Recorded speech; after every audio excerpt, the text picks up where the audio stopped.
네, 안녕하십니까. 반갑습니다. 한광수 저작권 강사입니다.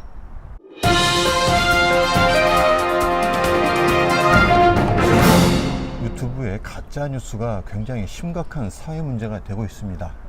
가짜뉴스는 특정 누군가에게 피해를 주기 위해서 고의적으로 진짜 뉴스인 것처럼 만들어서 유통하고 있는데요. 자, 그런데 이 가짜뉴스가 유튜브에서 버젓이 유통되고 있다면 법적인 문제도 한번 확인해 봐야겠습니다. 먼저 가짜뉴스가 과연 저작권으로 인정이 되는지, 그리고 다른 법적인 문제는 없는지 함께 알아보겠습니다. 자, 가짜뉴스는 과연 저작권이 인정이 될까요? 네, 당연히 가짜뉴스도 저작권이 인정이 됩니다. 왜냐하면 가짜뉴스도 하나의 창작물이기 때문에 그렇습니다. 우리 저작권법에서는 창작자가 갖는 권리가 저작권이라고 인정하고 있습니다. 창작자가 하나의 창작물을 만들었을 때 발생되는 권리입니다. 가짜뉴스는 없는 사실을 바탕으로 새롭게 창작을 했기 때문에 안타깝게도 저작권법에서 이야기하는 저작물로서의 조건을 가지고 있습니다. 따라서 가짜뉴스 자체가 저작권이 없다고 보는 것은 사실 무리한 판단입니다. 가짜뉴스가 저작권이 있다고 해서 그러면 모든 것이 인정이 되느냐? 그렇지는 않습니다.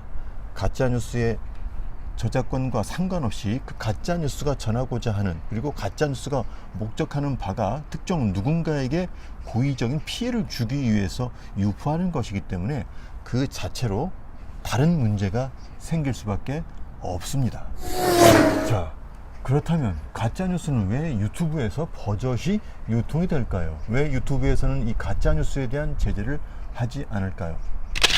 유튜브는 최초에 어떤 특정 누군가가 하나의 새로운 영상을 올리면 그 영상에 대한 저작권자로 인식을 합니다. 기존에 없던 새로운 영상이 나오거나 새로운 스토리텔링을 기반으로 한 창작물이 올라오면 그 영상을 올린 사람을 최초의 저작권자로 인정합니다. 가짜뉴스는 없는 사실을 바탕으로 해서 만든 새로운 창작물이기 때문에 유튜브 입장에서는 그 올린 가짜뉴스를 올린 업로더, 유튜버를 저작권자로 인식을 하게 되는 것이지요. 따라서 유튜브에서는 그 가짜뉴스 업로더에게 제재할 필요가 없는 것입니다. 자, 이렇게 유튜브가 가짜뉴스 업로더가 올린 그 뉴스가 계속 공유되고 조회수가 올라가면 기존 시스템과 동일하게 광고를 붙일 수가 있습니다. 따라서 가짜뉴스가 계속 퍼지거나 조회수가 올라가면 최초에 올린 사람, 그 권리자에게 광고 수익이 분배가 되는 것이지요. 이러한 원리를 바탕으로 해서 수많은 사람들이 가짜뉴스를 생성을 해서 돌리게 되고 그 가짜뉴스로 인해서 광고 수입을 얻기 때문에 유튜브의 주요한 컨텐츠가 되고 있는 것입니다.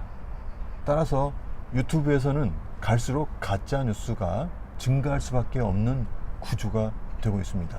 하지만 이걸 막을 수 있는 방법이 없을까요? 있습니다. 유튜브는 부적절한 콘텐츠에 대해서는 저작권과 상관없이 제재를 가할 수가 있습니다. 즉 제3자도 이 콘텐츠가 부적절하다고 신고할 경우에는 유튜브는 이에 대해서 심의 조치를 취하는데요. 문제는 이 가짜 뉴스가 너무나 빠른 속도로 퍼지기 때문에 실제로 심의 기간 동안에 해결할 수 있는 것보다 더 많은 문제를 야기한다는 것이죠.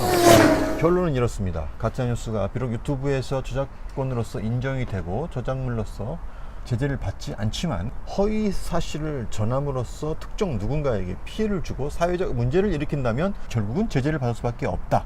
따라서 저작권 위반보다 더 심각한 법적 처벌을 받을 수 있기 때문에 지금 가짜뉴스를 고의적으로 유포하는 분들은 반드시 삭제해서 안전한 유튜버 생활을 하길 바라겠습니다. 지금까지 한광수 저작권 강사였습니다. 고맙습니다.